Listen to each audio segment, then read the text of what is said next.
So Haly is on our core group, and she spoke at our last meeting about a project that we might be getting, and we can talk about that in a moment.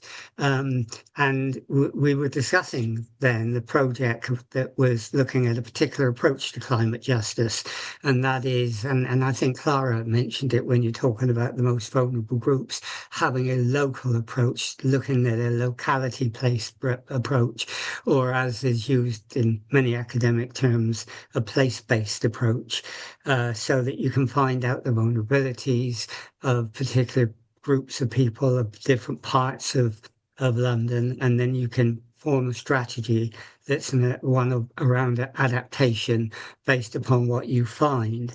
And now you work, although you live in Enfield, you work with the University of Birmingham, and they do a lot of work on place-based research, don't they? I mean, do you want to tell us what that involves and what that is about?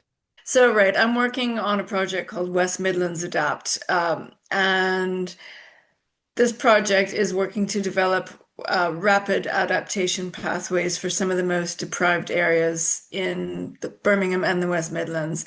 And core to these activities are these World Cafe events that we do, which are co-designed between academics, including myself in the Department of Geography, the Birmingham Voluntary Services Council, and the West Midlands Combined Authority.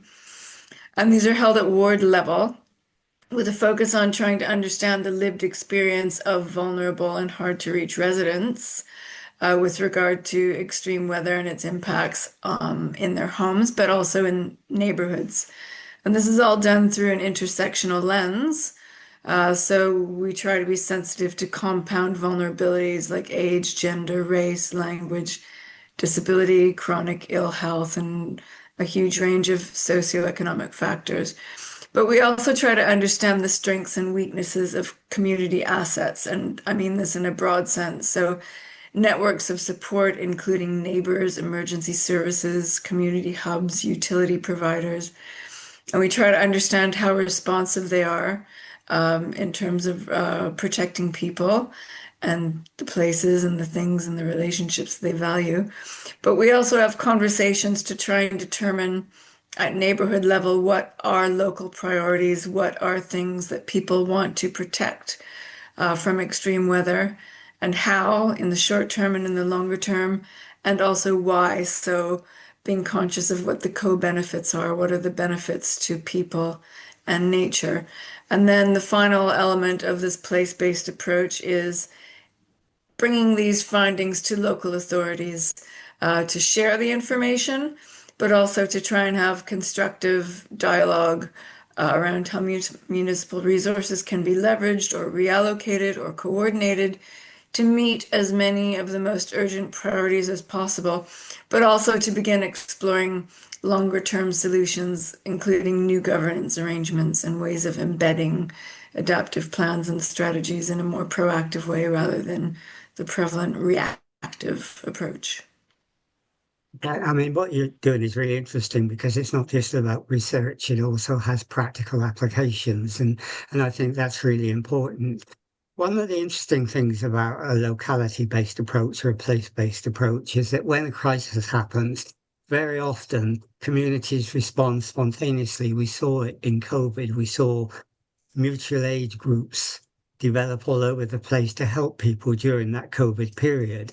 And that was really marvelous. That was really incredible. But I think what you're saying, and you can tell me if I'm wrong, is, or as good as that is, it's not enough. You do need a much more strategic approach. You need to know how or what to do in the long term. You need to build what I think you call adaptive capacities for dealing with incidents like extreme weather. So is that what you really are focusing on? It's not the spontaneous, though what you do will make spontaneity easier, but having a more strategic approach in developing those adaptive capacities. So we're doing a lot of research around what are the keys to success, but also what are the obstacles for building adaptive capacities. And our experience in the field, so to speak, working in communities across the West Midlands is really affirming what the research is saying and providing some new empirical evidence. So we know that from, for example, behavioral science, that prior exposure or experience of negative impacts of extreme weather is not actually a major influence on whether people start to take up adaptive behaviors. The strongest predictors of adaptive behavior are whether people perceive themselves able to engage in adaptive actions. That's called self-efficacy in the literature. Whether people believe that their efforts will actually protect them, will make a difference. So whether they can expect positive outcomes. And also a big factor is how people react emotionally to the idea of climate change adaptation. So whether they're skeptics essentially or whether they're optimistic. And we also know that providing people with information on the effectiveness and ease of specific measures is a huge incentive for adaptation. So that's one of the things, well, those are a few of the things that we try to incorporate in our workshops. But also we know from research on socio-cultural factors that conflicting and competing values can be massive barriers to adaptation. So where there's not a lot of community cohesion. We know that if you promote certain values, you can incentivize adaptation. So strengthening what are called biospheric values, it's just value of the environment, and exploiting hedonic values, so the feel-good factor, by highlighting people's previous effective climate actions, and also demonstrating not just the social benefits, but also the costs of not adapting. Those can be really strong incentives. And then there are a series of political and structural factors. So we know that it's important to have clear, strong policies to make sure governments act. But the problem is that national policies, most of them, are grounded in global neoliberal practices that are market-oriented and profit-oriented and rooted in agendas of privatization. So this means that no matter how wonderful ambitions are on a global and even national level, these adaptive aims really just get translated into incremental modifications. So they're not nearly transformative or radical enough. And they usually result in top-down, expensive, or technocentric solutions that actually don't help at local level and actually can make things worse, can cause maladaptation. And even though we've seen a proliferation of urban experiments like around transition towns and urban living labs, these lessons are not being converted into more effective governance, mainly because of a lack of political will.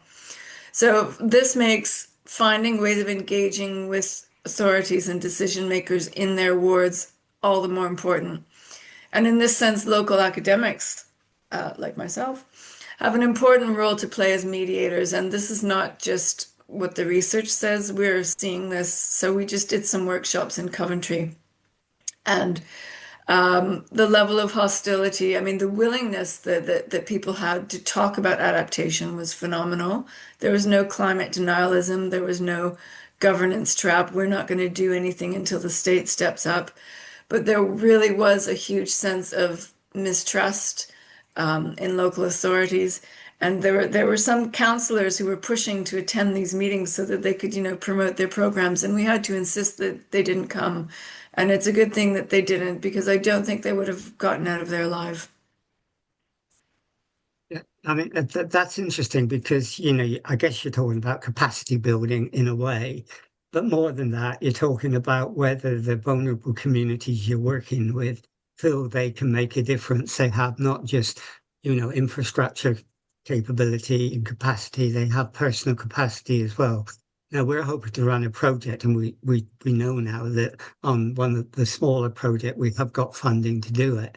That you told me about this week, and it's around climate justice, and it's looking about how a particular area has particular vulnerabilities. How do we find those vulnerabilities? How do we create a vulnerability um, uh, uh, a file or information about which people are most seriously affected? And having a vulnerability index is important for that. So from that, I think you're hoping that we can then involve the statutory authorities, which you alluded to has been difficult sometimes, in finding if we could develop locally a place-based strategy around that vulnerability of a local community. Am I sort of pricing it correctly? Is that what we're trying to do? And do you think we can do that successfully? Yeah, so we are working toward co-developing at least a blueprint for devising a place-based strategy for at least one ward in East Enfield. And so what that is going to mean is going into the ward and meeting people where they are, so to speak. And not even every neighborhood within a ward is going to be at the same starting point. So that's going to be a challenge. So we would like to run a World Cafe and at the same time devise what we call the climate risk and vulnerability assessment. So that will be a visual representation of the different layers of risk and vulnerability that include a range of the different socioeconomic layers, as well as some of the environmental risks and infrastructural risks. And then we would like to take these findings to the local authority and see if we can have some kind of constructive engagement that does not involve, confrontation and finger pointing. And then look for ways to hopefully build some inroads into new institutions that are genuinely inclusive and cross-cutting of issues, but have the community concerns at their core. And essentially what this means is laying the groundwork for some kind of new form of governance. And I think this is already in the making. These kinds of bodies exist in the UK and internationally, and so we can talk about transition towns in the UK, different pockets of London. The Civic Square Initiative is doing some wonderful work in this area here in Birmingham. But even in places like Berlin, where urban governance structures are fundamentally different, and I've seen examples of this in Tembisa Township in Gauteng in South Africa, where I've just come from. And here, starting with something like the Local Resilience Forum, I think is a wonderful jumping off point. But of course, none of these examples are perfect or problem-free. I think the key is willingness at political level and ability of municipalities and wards to learn. But really it's about restoring kind of a sense of democracy and coming to terms with how it's been eroded, in essence, by the power of capital, really, and carbon capitalism in particular. And that brings us back to the topic of climate justice, I think. Yeah, I mean, what I like about it, it's about civil society democracy, as you say, and that's really, really important. And I guess we start on this in January, so we have a lot of work to begin to do in planning.